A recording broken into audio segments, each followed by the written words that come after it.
नमस्कार। हमारा देश और पूरा विश्व आज कोविड-19 की चुनौती का सामना कर रहा है। कोविड-19 अभी खत्म नहीं हुआ है। ऐसे में हमारा फर्ज है कि हम सतर्क रहें। इसलिए जब तक दवाई नहीं तब तक कोई ढिलाई नहीं। कोरोना से बचाव के लिए जरूरी है नियमित रूप से हाथ धोना, मास्क पहनना और आपस में उचित दूरी बनाए रखना। याद रखिए, 2 गज दूरी मास्क है जरूरी। खांसी, बुखार या सांस लेने में कठिनाई होने पर हेल्पलाइन नंबर 1075 पर संपर्क करें।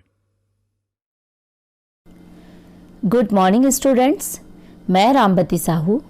आज हम पढ़ेंगे रोजगार कौशल के अंतर्गत इकाई 4 कक्षा 10वीं। रोजगार कौशल के अंतर्गत इकाई 4 सत्र 2 एक उद्यमी की योग्यताएं और कार्य, qualities and functions of an entrepreneur. Right. एक उद्यमी की योग्यताएं पढ़ते हैं। गुणवत्ता वह तरीका है जिससे व्यक्ति कार्य करता है या व्यवहार करता है। लोगों में गुणों के कुछ उदाहरण जैसे मेहनती, अच्छे, असभ्य आदि हैं। मतलब कि यहाँ पर बात हो रही है एक उद्यमी की योग्यताओं की, उसकी उस गुणवत्ता की। हर व्यक्ति के अंदर, हर एक उद्यमी के अंदर कुछ न कुछ योग्यताएं होती हैं, कुछ न कुछ गुणवत्ताएं होती हैं।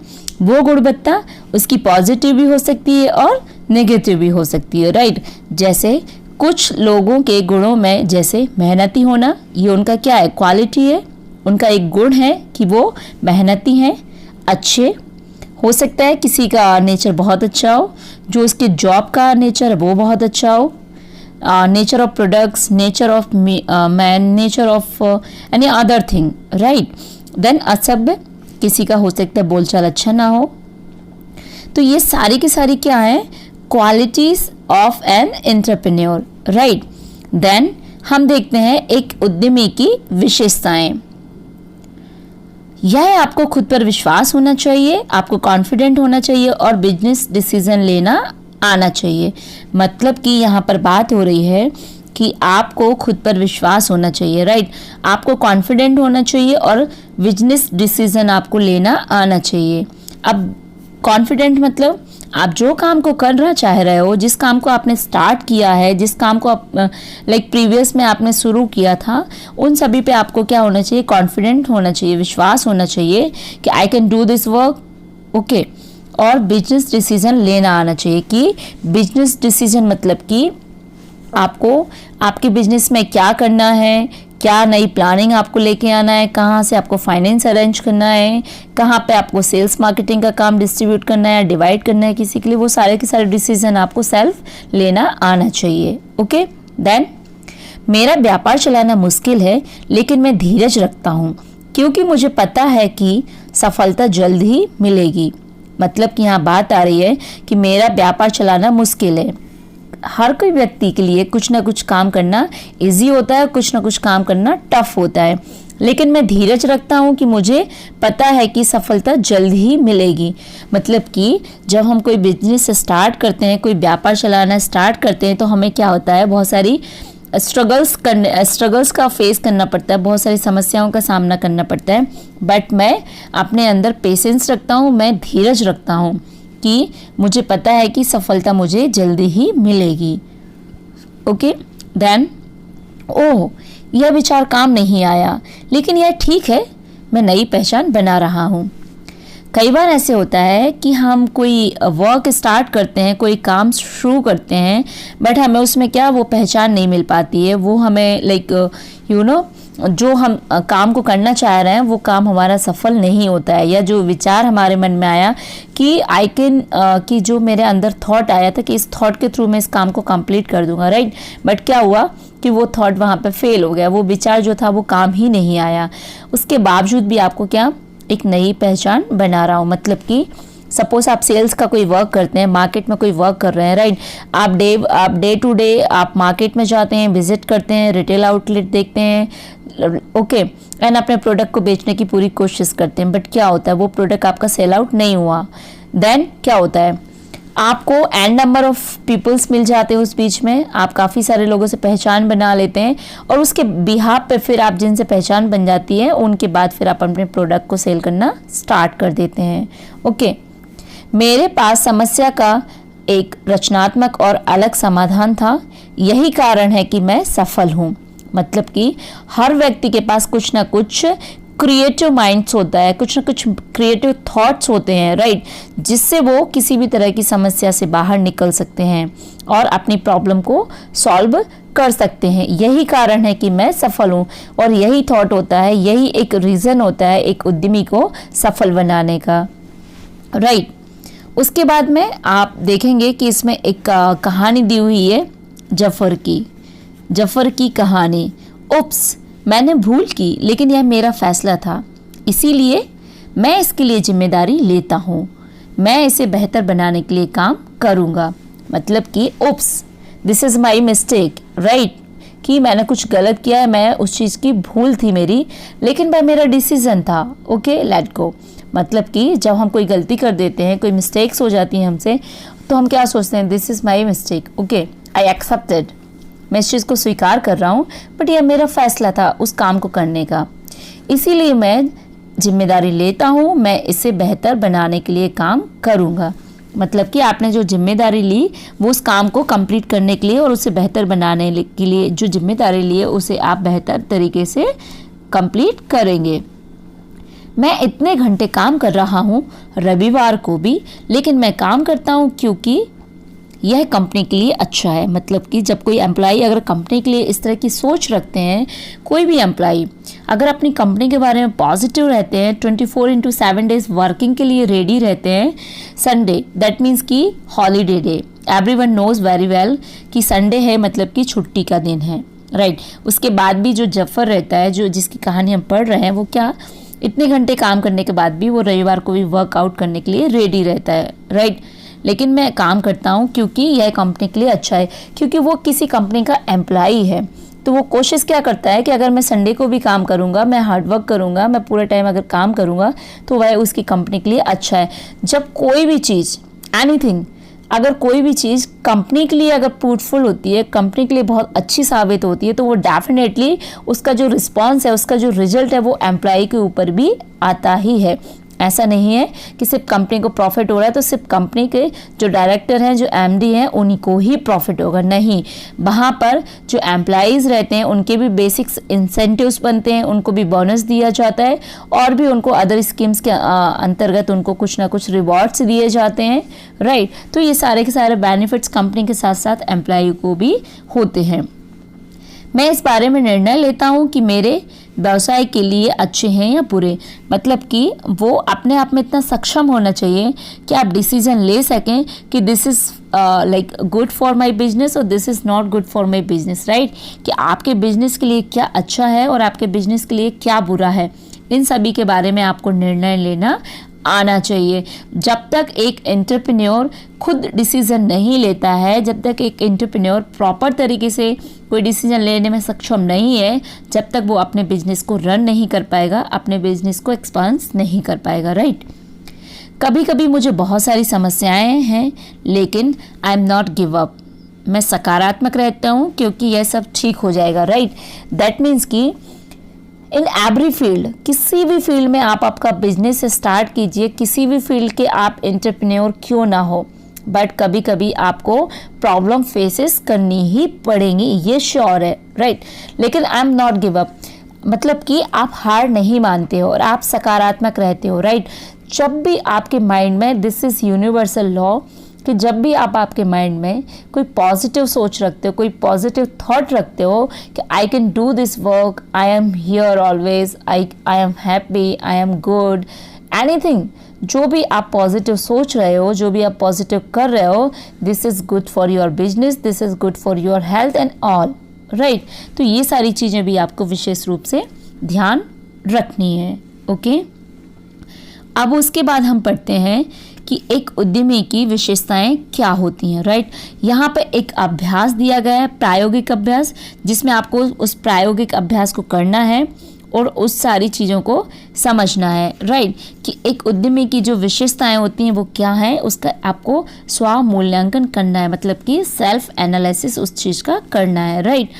मुझे खुद पर विश्वास है और मैं क्या कर सकता हूँ, आश्वस्त हूँ, इसका हाँ आएगा कि मुझे खुद पर विश्वास है, मतलब कि हाँ, राइट, कि इस काम को आप कर सकते हो। समस्याओं को हल करने में समय लगता है।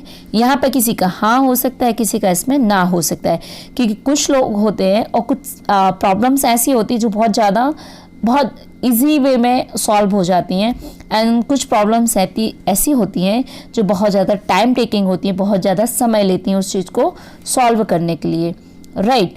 तो यहाँ पे हाँ भी हो सकता है एक उद्यमी की विशेषताएं, और नहीं भी। मैं उन्हें हल करने के बारे में धैर्य रखता हूँ। डेफिनेटली जब भी आप कोई प्रॉब्लम को सॉल्व कर रहे हो तो वहाँ पे आपको पेशेंस की ज़रूरत होती है। विदाउट पेशेंस आप किसी भी प्रॉब्लम को सॉल्व नहीं कर सकते, क्योंकि अगर आप सोच रहे हो कि ये प्रॉब्लम है और ये विद इन 10 मिनट्स सॉल्व हो जाए, ओके, बट मे बी हो सकता है कि जो प्रॉब्लम्स है वो 2 दिन में सॉल्व होने वाली हो। तो यहाँ पर आपको पेशेंस के साथ में उस प्रॉब्लम को सॉल्व करने की जो कला है, जो आर्ट है, वो आपको आनी चाहिए। मैं अपने कार्यों और गलतियों की जिम्मेदारी लेता हूँ, राइट। मतलब कि मैं अपने जो कार्य हैं, मेरे जो वर्क है और मेरे जो मिस्टेक्स हैं, उनकी जिम्मेदारी मैं लेता हूँ कि मुझसे कुछ गलत ना हो जाए, मुझसे कुछ अगर कोई काम बिगड़ जाता है तो उसको कैसे मैं सही करूँगा, this is my responsibility, right. मैं हर काम पर कड़ी मेहनत करता हूँ।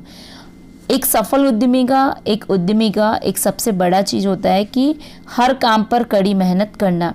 ऐसा नहीं कि कोई काम को अपने लाइट वे में ले लिया और किसी काम को करने के लिए आपने जी जान लगा दी। आप जो भी वर्क कर रहे हो, चाहे वर्क छोटा हो या बड़ा हो, आपको पूरा स्मार्ट वर्क करना है, पूरा कड़ी मेहनत के साथ में उस कंप्लीट वर्क को फिनिश करना है, राइट। कुछ और इसमें विशेषताएं दी हैं। मैं नए आइडियाज़ आजमाता रहता हूँ। This is a very good thing and very big thing कि जो एक उद्यमी होता है वो हर टाइम कुछ ना कुछ क्रिएटिव माइंड्स रहता है उसका, कुछ ना कुछ इनोवेटिव आइडियाज़ उसके माइंड में आते रहते हैं और उसको वो आजमाता रहता है, राइट। मैं एक समस्या को हल करने के विभिन्न तरीकों के बारे में सोचता हूँ। मैं रचनात्मक हूँ। मतलब कि कोई भी एक व्यक्ति है वो अपनी समस्या को हल करने के लिए विभिन्न तरीकों के बारे में सोचता है। मतलब कि अगर ये चीज़ ऐसे सॉल्व नहीं हुई तो ये चीज़ ऐसे सॉल्व होगी, अगर इसमें ये वाला फार्मूला वर्क नहीं किया तो इसमें ये वाला फार्मूला वर्क करेगा, राइट। मतलब कि अगर आपके पास एक प्रॉब्लम है तो उसके आपके पास 10 सॉल्यूशंस होने चाहिए। ऐसा नहीं कि आपके पास एक ही प्रॉब्लम थी। अब अगर सपोज एक उदाहरण लेते हैं, आप लोग स्टूडेंट्स के लिए एक बहुत ही सिंपल सा उदाहरण, आप लोग स्टडी कर रहे हो, राइट, और डे का समय है, आप लोग दिन में अपने रूम में बैठ के स्टडी कर रहे हो एंड लाइट स्विच ऑफ हो जाती है, ठीक है। अब आप क्या करोगे, उस समस्या से कैसे निकलोगे? फर्स्ट वन, आप लाइट्स ऑन करेंगे, राइट। हो सकता है आप चिमनी जलाएंगे, हो सकता है आपके पास कोई इमरजेंसी लाइट्स रहती है, आप उसको ऑन करोगे, या डे की बात हो रही है, राइट। हो सकता है आपको पता है कि रूम में अंधेरा आ रहा है, हम चाहेंगे तो बाहर जाएंगे, रूम से बाहर निकलेंगे, आंगन में बैठेंगे तो वहाँ पर लाइट्स ऑलरेडी रहेगी। डे लाइट्स इतनी ज़्यादा रहती है कि आपको वहाँ पर लाइट्स जलाने की आवश्यकता नहीं है। तो ये क्या हो गया, समस्या तो आपके पास एक ही थी कि सिर्फ लाइट गई, ठीक है, क्योंकि आपके रूम में अंधेरा हो गया, बट आपके पास जो उसका सॉल्यूशन थे, उसके जो तरीके थे उसको सॉल्व करने के, वो क्या क्या आ गए। फर्स्ट वन, आप चिमनी जला सकते हो। सेकंड, आप इमरजेंसी लाइट का यूज़ कर सकते हो। थर्ड वन, अगर आपके पास सेल फ़ोन है तो आप उसका फ्लैश लाइट को ऑन कर सकते हो, राइट। एंड फोर्थ वन कि आप बाहर जाके पढ़ाई कर सकते हो, छत पे जाके पढ़ाई कर सकते हो जहाँ पे आपको लाइट्स की ज़रूरत ही नहीं है। तो ये सारी चीज़ें आपके माइंड में होना चाहिए। मैं निर्णय लेने से पहले सोचता हूँ। आप जब भी कोई डिसीज़न लेते हो तो डेफिनेटली उससे पहले आपको सोचना पड़ेगा कि आप जिस चीज़ का डिसीज़न ले रहे हो, दिस इज़ गुड और नॉट, ठीक है, वो काम अच्छा है, वो डिसीज़न आप सही ले रहे हो या नहीं। कहीं ऐसा तो नहीं कि मैं एक डिसीज़न गलत लेने पे मुझे बहुत ज़्यादा भारी नुकसान हो, या एक बहुत अच्छा डिसीज़न सही लेने पर मुझे बहुत ज़्यादा प्रॉफिट हो। तो यहाँ पर आपको डिसीज़न लेने से पहले सोचना है। जब मैं किसी समस्या का सामना करता हूँ तो मैं हार नहीं मानता हूँ। ये भी एक एंटरप्रेन्योर की बहुत बड़ी विशेषता होती है कि जब भी वो कोई समस्या का सामना करते हैं तो उसे क्या करते हैं, वो हार नहीं मानते हैं, राइट। वो इतना इजी वे में उसको क्विट नहीं करते हैं, उसको कुछ ना कुछ नए तरीके से सॉल्व करने की कोशिश करते रहते हैं, राइट। उसके बाद में इसमें गतिविधि 2 है, गतिविधि 3 है, इनके बारे में भी आपको पढ़ना है, ठीक है। उसमें क्या क्या दिया हुआ है, क्या क्या पूछा गया है, उन सभी चीज़ों के बारे में आपको पढ़ाई करनी है। अब उसके बाद हम देखते हैं उद्यमी के साक्षात्कार, ठीक है, मतलब कि एक प्रकार का इंटरव्यू। किसके साथ? एक एंटरप्रेन्योर के साथ। उद्यमी का नाम होगा। उद्यमी दुकान पर 30 मिनट बिताएं। लिखें कि आपने उन्हें क्या काम करते देखा।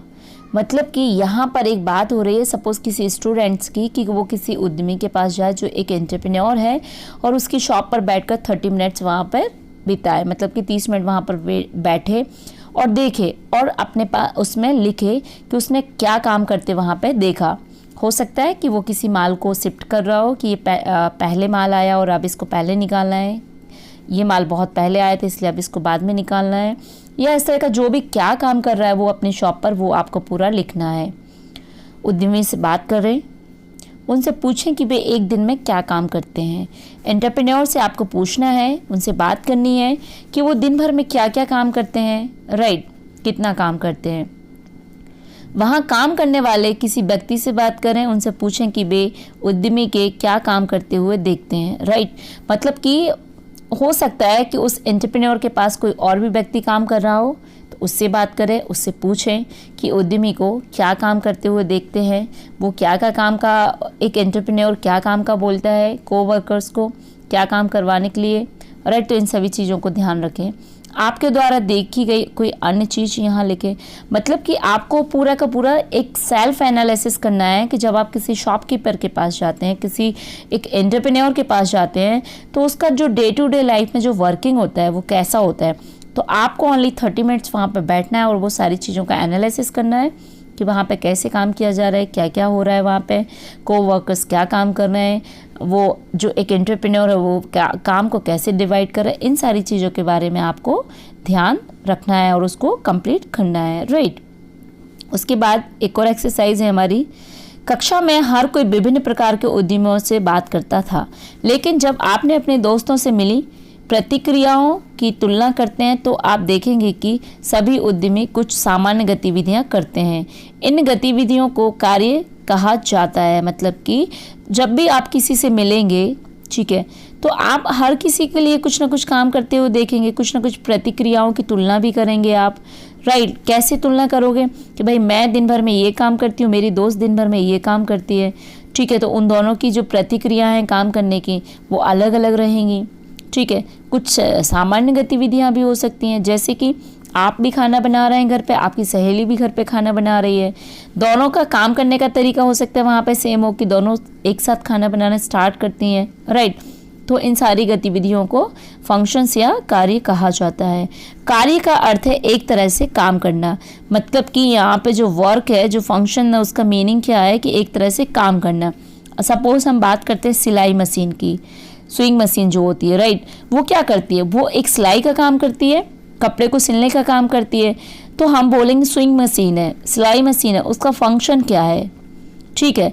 तो यहाँ पर उसके फंक्शन से मतलब है कि उसका क्या कार्य है। उसका कार्य है कि कपड़ों को सिलाई करना। एक उद्यमी के कार्य बेकार्य होंगे जो एक उद्यमी करता है।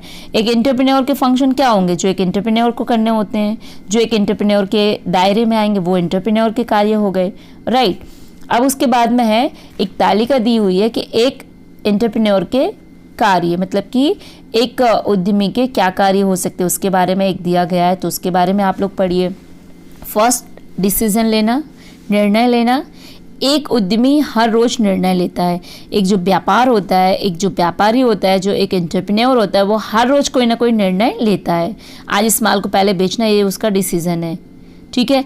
आज इस कंपनी का माल मुझे खरीदना है, ये उसका डिसीजन हो गया। आज मुझे अपनी शॉप में 2 पंखे चालू करवाने हैं, ये उसका डिसीजन हो गया। मतलब कुछ भी फंक्शन हो गया, उसका डिसीजन कुछ ना कुछ रोज लेना है, राइट। इसमें शामिल है क्या उत्पादन है, क्या बेचना है, कितना और कहाँ बेचना है। मतलब कि वो जो डिसीजन ले रहा है वो किससे रिलेटेड ले रहा है, उसके प्रोडक्ट से रिलेटेड, कि कौन सा उसको प्रोडक्ट्स लेना है, कौन सा प्रोडक्ट बेचना है, कहाँ कितना बेचना है। ये सारा का सारा डिसीजन लेना एक एंटरप्रेन्योर का कार्य हो जाता है। देन व्यवसाय का प्रबंधन, उसके बिजनेस का जो मैनेजमेंट है वो कैसे। एक उद्यमी अपने व्यवसाय के भविष्य की योजना बनाता है, मतलब कि एक एंटरप्रेन्योर जो होता है वो अपने बिजनेस के लिए भविष्य की योजना, मतलब कि फ्यूचर प्लानिंग को बनाता है, फ्यूचर प्लानिंग को लेकर चलता है कि मुझे फ्यूचर में इतने इतने बिजनेस पे बैठना है, या इतना इतना बिजनेस मुझे करके देना है, या इतना प्रॉफिट मुझे अर्न करना है। बिजनेस प्लानिंग, उसकी जो फ्यूचर प्लानिंग होती है, इस तरह से बनाता है। वह कच्चे माल की व्यवस्था करता है, काम के लिए लोगों को काम पर रखता है और सभी को बताता है कि क्या करना है। वे यह भी जांचते हैं कि क्या योजना का पालन किया जा रहा है, मतलब कि कच्चा माल की व्यवस्था कहाँ से होगी, अगर किसी चीज़ का प्रोडक्शन करना है तो उसके लिए जो मशीनरी की यूज़ होगा वो कहाँ से आएंगी, कैसे आएंगी, कितने लोगों को काम पर रखना है, सभी को क्या बताना है, क्या काम अलॉट करना है, इन सभी चीज़ों के बारे में इसमें आपको मतलब कि पूरा का पूरा एक मैनेजमेंट सिस्टम को एग्जीक्यूट करना है। देन विभाजित आय, उद्यमी व्यवसाय के पैसों को कई समूह में विभाजित करता है, मतलब कि कोई भी बिजनेसमैन है वो अपनी जो आय है उसको कई भागों में विभाजित कर देता है। मतलब कि एक आय है जहाँ पे उसको उस आय का कुछ परसेंटेज है जो रॉ मटेरियल में लगाना है, कुछ परसेंट है उसको मार्केटिंग और एडवर्टीज में लगाना है, कुछ आय है जो उसको किसी को डोनेट करना है, CSR करना है, जो कॉर्पोरेट रिस्पॉन्सिबिलिटीज़ जो होती हैं, सोशल रिस्पॉन्सिबिलिटीज़, राइट, तो उनके बारे में भी वो सोच रहा है। तो ये सारी की सारी एक चीज़ें हो जाती हैं कि उसका जो इनकम है, सोर्स ऑफ इनकम है जो टोटल, उसको डिवाइडेशन करना, उसको डिवाइड करना कि कहाँ कहाँ कितनी आय को लगाना है। उसके बाद वह सामग्री खरीदने के लिए पैसे खर्च करता है, इमारत का किराया और लोगों का वेतन देता है, मतलब कि सामग्री खरीदने के लिए क्या उसको पैसे खर्च करने पड़ेंगे, राइट। उसके बाद उसको ने जो बिल्डिंग ली है, जो प्रीमाइसेस लिया है अपने काम को करने के लिए, उसका किराया देना, लोगों को वेतन देना, जिन लोगों को उसने अपने यहाँ काम पर रखा है, राइट। तो ये सारी चीज़ें क्या हो जाती हैं, उसकी आय का विभाजन। जोखिम लेना, विदाउट रिस्क कोई भी बिजनेस सक्सेस नहीं होता है, ये हर किसी की पंचलाइन होती है कि जब तक आप किसी तरह का जोखिम नहीं लोगे जब तक आप बिजनेस में सक्सेस नहीं हो पाओगे। जोखिम अर्थात कुछ गलत होने की संभावना, मतलब कि सपोज किसी का गोडाउन है, उसमें माल रखा हुआ और उसमें कोई आग वगैरह लग जाती है तो क्या हो गया, कुछ गलत होने की संभावना में उसने पहले ही से क्या करके रखा था, उसका इंश्योरेंस करवा लिया था। तो यहाँ पे जोखिम मतलब कि उसके यहाँ जो आग लग गई उससे जो नुकसान हो गया वो एक प्रकार का जोखिम हो गया। तो जोखिम लेने का उसके पास इतना साहस होना चाहिए, ऐसा नहीं कि गोडाउन में आग लग गई तो उसको अटैक आ गया, राइट। मतलब सम टाइम आपको बहुत ज़्यादा स्ट्रांग बनना रहता है कि आप जो काम को कर रहे हो उसको पूरे स्ट्रांगनेस के साथ में उस काम को कंप्लीट करो। एक उद्यमी आग, खोई वस्तु और चोरी के खिलाफ जोखिम लेता है, राइट। हम इसी चीज़ की अभी बात भी कर रहे थे कि जो एक उद्यमी है वो किसी भी तरह की अगर कोई चीज़ खो गई, सपोज किसी की कार खो गई तो वो एक रिस्क हो गया ना, जोखिम हो गया। अब गाड़ी तो खरीदना था, उसको पहले पता था कि गाड़ी खरीदेंगे इसमें कुछ ना कुछ जोखिम जरूर होगा। जोखिम क्या हो सकता है भाई, एक्सीडेंट हो गया, जोखिम क्या हो सकता है कि भाई कभी कार चोरी हो गई तो क्या करूँगा। तो उसके लिए उसने पहले से रिस्क फैक्टर को मतलब कि अरेंज कर लिया। कैसे रिस्क फैक्टर को कैसे अवेल कर लिया, उसने इंश्योरेंस करवा लिया कि गाड़ी अगर चोरी हो गई तो उसको इंश्योरेंस मनी मिल जाएगी, तो उसके जोखिम फुलफिल हो जाएगा, ठीक है। एक नई विधि, विचार और या उत्पाद बनाए। एक उद्यमी हमेशा नई चीज़ों की कोशिश करता है, मतलब कि जो एक बिजनेसमैन होता है, जो एक एंटरप्रेन्योर होता है, वो कुछ ना कुछ नई चीज़ों को बनाता रहता है, राइट। जैसे कि किसी ने मेडिसिन बनाई पहले, ठीक है। अब मेडिसिन कैसे, उसने टैबलेट फॉर्म में बनाई कि ये टैबलेट आपको खानी है। उसने कुछ नया सोचा कि इसमें कुछ नया कैसे बनाए, क्या बना सकते हैं नया, राइट। तो उसने क्या किया, मेडिसिन को सायरप फॉर्म में, मतलब कि लिक्विड फॉर्म में बना दिया, ठीक है। एक मेडिसिन उसने टैबलेट फॉर्म में बनाई, एक मेडिसिन उसने सायरप फॉर्म मतलब कि लिक्विड फॉर्म में बना दी, राइट। उसके दिमाग में फिर कुछ आया कि अगर किसी को सर्दी जुकाम होती तो ये सायरप लेने पर ठीक होती है, ये मेडिसिन लेने पर ठीक होती है, राइट। फिर उसको दिमाग में आया कि क्यों ना हम कुछ ऐसा नेबुलाइजर बना दें, कुछ जो नेबुलाइज करे जिससे सूंघे लोग, राइट। इनहेल करने के लिए बना दिया कुछ। तो कुछ ना कुछ नई चीज़ों को बनाने की कोशिश करता रहता है एक एंटरप्रेन्योर, राइट। वह अपना महत्व और आय बढ़ाने के लिए ऐसा करता है, मतलब कि एक एंटरप्रेन्योर हमेशा अपने बिजनेस को बढ़ाने के लिए ये सारी चीज़ों को करता रहता है, राइट। यहाँ पे क्या हुआ, हमारा जो चैप्टर 2 था, ठीक है, वो आज कंप्लीट हो जाता है। और अब हम अगले सत्र में क्या पढ़ेंगे, उद्यमशीलता के बारे में मिथक। लेकिन उससे पहले कुछ प्रश्न संबंधी चीज़ें हैं, विषय संबंधी आपका अभ्यास प्रश्न है। सफल उद्यमियों की पहचान करना, ठीक है, कि एक सफल उद्यमी है उसकी पहचान आप कैसे करेंगे, उसके बारे में आपको लिखना है, उसका आंसर लिखना है, ठीक है। उसके बाद में इसमें कुछ खालिस्तान भी दिए हुए हैं, उन खालिस्तान को भी आपको भरना है, ठीक है। तो ये आप लोगों को जितनी भी एक्सरसाइज दी जाती है उनका आपको विशेष रूप से ध्यान रखना है और उनको कंप्लीट करना है, राइट। जब तक के लिए धन्यवाद। अब हम अगले सत्र में पढ़ेंगे सत्र 3 उद्यमशीलता के बारे में मिथक, राइट। Thank you. किशोर अवस्था संबंधित समस्याओं के परामर्श हेतु समर्पित उमंग किशोर हेल्पलाइन के टोल फ्री नंबर 144225 पर संपर्क करें।